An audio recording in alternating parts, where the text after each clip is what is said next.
Students, video पर आप सभी छात्रों का स्वागत है। आप सभी छात्रों की स्कॉलरशिप को लेकर आज एक ई पेपर जारी हुआ है। देखो, इस ई पेपर में बिल्कुल क्लियर है कि अब जो आप स्कॉलरशिप का जो फॉर्म वगैरह भर सकते हो, उसके जो डॉक्यूमेंट्स है अब एआई तकनीक के द्वारा आपके जो फॉर्म वगैरह है वो आपके भरे जाएंगे। तो आपको मैं क्लियर करने वाला हूं जो आर्टिफिशियल इंटेलिजेंस है वो क्या होता है, साथ ही में जो आपका समाज कल्याण विभाग का जो फॉर्म वगैरह है वो आपका कब से स्टार्ट होने वाला है, कितने पैसे आपको दिए जाएंगे, साथ ही में जो आपकी सीएम स्कॉलरशिप की जो एक तरीके से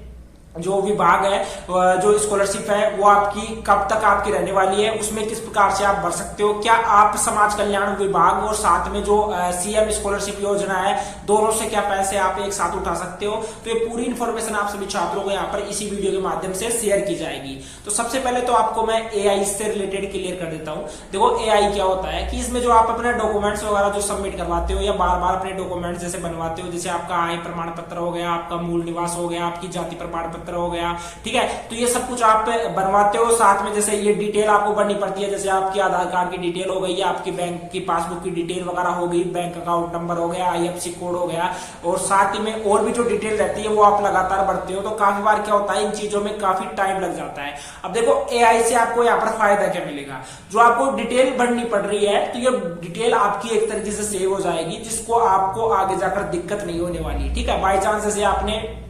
कोई भी चीजें बनवा दी और बनवाने के बाद में ये ऑनलाइन ही ये सब कुछ रिकॉर्ड हो जाएगा। उसी के बाद में आप सभी छात्रों को मैं क्लियर कर देता हूं, जितने भी यहाँ पर पीटीटी के स्टूडेंट है या बीएसटीसी के स्टूडेंट है, यानी कि जितने भी ऑल ओवर जो बीएड के स्टूडेंट है, जो बीएड करना चाह रहे हैं, जो बीएड में भी फिलहाल एडमिशन लिया है, तो वीडियो तो काफी इंपॉर्टेंट होगा। लास्ट तक वीडियो को एंड तक आप जरूर देखना। अब देखो, आपकी जो डेट है वो आपकी एक्सटेंड हो चुकी है। जितने भी यहाँ पर सीएम स्कॉलरशिप की योजना का जो फायदा उठाना चाहते हैं, जिनको प्रति वर्ष 5,000 रुपए यहाँ पर आपको दिए जाते हैं, तो उसका आप स्क्रीनशॉट देख सकते हो। ये एक नोटिस है जिसमें बिल्कुल क्लियर है, यहाँ पर कालीबाई बील मेगा भी योजना है, साथ में देवनारायण स्कूटी योजना है, उसी के बाद में जो आपकी सीएम स्कॉलरशिप की योजना है, उन सभी की जो डेट है आपकी वो एक्सटेंड हो चुकी है। 17 अगस्त तक आप जो फॉर्म वगैरह है वो आप भर सकते हो। 17 अगस्त तक आपको फिर से टाइम दिया गया है। अब इसके लिए कौन एलिजिबल है, इनके लिए वो स्टूडेंट एलिजिबल है जैसे जो जनरल कैटेगरी से बिलोंग करते हैं या जो ओबीसी से बिलोंग करते हैं, जो ईडब्ल्यूएस के स्टूडेंट हैं वो इसमें भर सकते हैं फॉर्म वगैरह।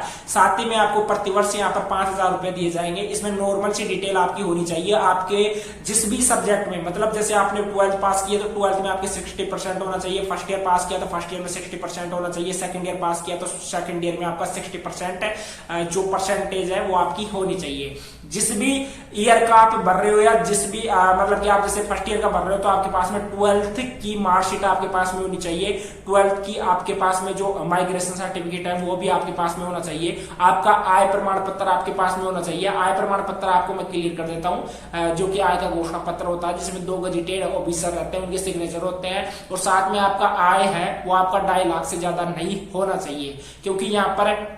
अगर आपका 2.5 लाख से ज्यादा है तो आपको एक अलग ही कैटेगरी में डाल देते हैं, जिससे कि आप वहां पर एलिजिबल नहीं होंगे स्कॉलरशिप लेने को लेकर। यहाँ पर पर स्टूडेंट को यहाँ पर 5,000 रुपए प्रोवाइड किए जाते हैं, ठीक है, जितनी भी कैटेगरी के स्टूडेंट हैं। अब यहाँ पर मैं क्लियर कर देता हूँ, जो स्टूडेंट है, यानी कि मतलब कि जो बीएड के स्टूडेंट है और आपने जैसे अपनी 27,000 रुपए फीस आपने सबमिट करवा दी है, जैसे 22,000 रुपए तो आपकी कॉलेज फीस हो गई और साथ में 5,000 रुपए आपका स्कॉलरशिप हो गया, तो ये फीस आप रिटर्न कैसे ले सकते हो, और मिलती है हर साल स्टूडेंट्स को मिलती है, इस साल भी आप सभी छात्रों को मिलेगी। अब ये किस स्कॉलरशिप के आधार पर मिलेगी, ये आपको एसजेई यानी समाज कल्याण विभाग के द्वारा आपको मिलने वाली है, जिसके फॉर्म अभी फिलहाल स्टार्ट नहीं हुई है, और जब स्टार्ट हो जाएंगे तो मैं क्लियर कर देता हूं, मतलब कि क्लियर कर दूंगा। बाकी इसके जो डॉक्यूमेंट्स है, एलिजिबिलिटी है, इसको लेकर मैं क्लियर कर देता हूं। काफी छात्रों के मन में एक तरीके से संशय बना हुआ है समाज कल्याण विभाग स्कॉलरशिप को लेकर, छात्रवृत्ति को लेकर। अब देखो, सबसे पहले आपके डॉक्यूमेंट्स की बात करते हैं। डॉक्यूमेंट्स में आपका जैसे कास्ट सर्टिफिकेट हो गया, आपका फोटो सिग्नेचर वगैरह हो गया, ठीक है, उसी के बाद में आपका मूल निवास हो गया, मूल निवास के बाद में आपका जाति प्रमाण पत्र, मैंने कास्ट सर्टिफिकेट आपको बता दिया, उसके बाद में आपका आय का घोषणा पत्र हो गया, ये आपका चाहिएगा, जिसमें कि आपकी 2.5 लाख से अबव आपकी आय नहीं होनी चाहिए। 2.5 लाख से अबव है तो आप उसके लिए एलिजिबल नहीं होंगे, ठीक है, तो ये चीजें आपको चाहिए होती है। बाकी जितने भी यहाँ पर स्टूडेंट है बीएड के, इसमें जो आपकी 27,000 रुपए है वो आपको वापिस से रिफंड हो जाता है, यानी 27 की जगह आपके 28,900 कुछ रुपए आपके एक तरीके से रिफंड कर दिए जाते हैं। अब उसी के बाद में यहाँ पर जो आपके डॉक्यूमेंट्स है, डॉक्यूमेंट्स को लेकर मैंने क्लियर कर दिया है। अब जो स्टूडेंट है यहाँ पर बीएड के कि कौन कौन इसमें एक तरीके से एलिजिबल रहेगा, इसमें देखो एसटी, एससी, ओबीसी, ओबीसी में कौन, ओबीसी में ओनली एपीएल यानी अबाउ जो पॉवर्टी मतलब की लाइन, अबाउ पॉवर्टी लाइन, यानी कि जो एक तरीके से गरीबी रेखा से नीचे रहते हैं वो स्टूडेंट यहाँ पर अप्लाई कर सकते हैं। बीपीएल के स्टूडेंट यहाँ पर अप्लाई नहीं कर पाएंगे, ना ही कोई जनरल का स्टूडेंट हो गया या एमबीसी का स्टूडेंट हो गया, वो स्टूडेंट यहाँ पर अप्लाई नहीं कर पाएंगे। ठीक है, बाकी देखिए जो ये मैंने स्कॉलरशिप आप सभी छात्रों को बताया है, इसमें काफी स्टूडेंट एक तरीके से एलिजिबल रहते हैं। और अभी देखो काफी स्टूडेंट के ऐसे भी कमेंट आ रहे हैं कि सर एक स्टूडेंट है क्या वो 2 जगह से स्कॉलरशिप ले सकता है। देखो बाय चांस मुझे जहां तक पता है कि एक स्टूडेंट ज्यादा स्कॉलरशिप नहीं ले सकता, क्योंकि उनको कहीं ना कहीं प्रॉब्लम आ ही जाती है। बाई चांस वजह से कॉलेज वगैरह एक सेलेक्ट करेगा तो वहां पर क्योंकि ऑनलाइन रिकॉर्ड वगैरह वहां पर सेव रहता है और उसी में वहां पर उसको दिक्कत हो जाती है। बाकी कोई दिक्कत नहीं है, आप स्कॉलरशिप के लिए अप्लाई कर सकते हो और लगातार मैं आपको अपडेट करते रहूंगा। अभी देखो कुछ दिनों में आपकी समाज कल्याण विभाग की जो स्कॉलरशिप है उसके फॉर्म स्टार्ट हो जाएंगे, जो ऑफिशियल वेबसाइट है उसी के ऊपर आपके फॉर्म वगैरह वो आपके लगने वाले हैं। जो डॉक्यूमेंट्स यहाँ पर मैंने क्लियर किए हैं, ये डॉक्यूमेंट्स आप अपने कंप्लीट रखना जिससे आपको आगे जाकर दिक्कत ना हो। और बाकी तो मैं लगातार आपको अपडेट करता ही रहूंगा, क्योंकि जो देखो स्कॉलरशिप है वो आपको चाहिए होती है, क्योंकि अभी जैसे पीटीटी के स्टूडेंट है जो फर्स्ट लिस्ट में जिनको कॉलेज अलॉट हो गई है और वो जिनका एडमिशन कंप्लीट हो चुका है, ये ध्यान में रखना कि आप अपनी जो फीस की रिसिप्ट है वो अपने पास रखना। फीस की रिसिप्ट से ही आपको स्कॉलरशिप मिलने वाली है। जो अपनी 22,000 रुपए फीस सबमिट करवाते हो या आपकी जो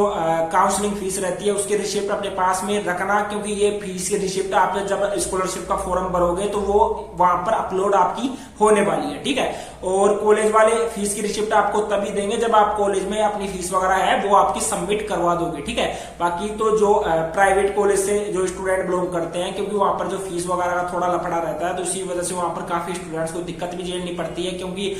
जो टीचर रहते हैं वो ज्यादा ही माइंडेड रहते हैं। क्योंकि कोई स्टूडेंट अगर by chance financial condition weak होने की वजह से भी अगर फीस वगैरह सबमिट नहीं करवाता है तो थोड़ी बहुत फीस तो वो स्कॉलरशिप के चक्करों में भी वो उससे ले लेते हैं उसको, क्योंकि जरूरी रहता है उसके लिए। तो देखो उसके लिए तो अगर उसकी फीस वापस आ रही है तो उसके लिए तो काफी अच्छा एक सुनहरा मौका रहता है उसके लिए, तो क्योंकि वो अपने आप को भाग्यशाली मान रहा है कि उसको स्कॉलरशिप पूरी की पूरी वहां पर रिटर्न हो रही है। बाकी सभी स्टूडेंट यहाँ पर स्कॉलरशिप के लिए अप्लाई करना और इससे रिलेटेड जो भी अपडेट रहती है आप मुझसे पूछ सकते हो, या आपको कुछ पूछना है स्कॉलरशिप से रिलेटेड तो आप मुझे कमेंट बॉक्स में कमेंट करके पूछ लेना। आज की इस वीडियो में इतना ही, मिलते हैं किसी नेक्स्ट वीडियो में, तब तक के लिए जय हिंद जय भारत।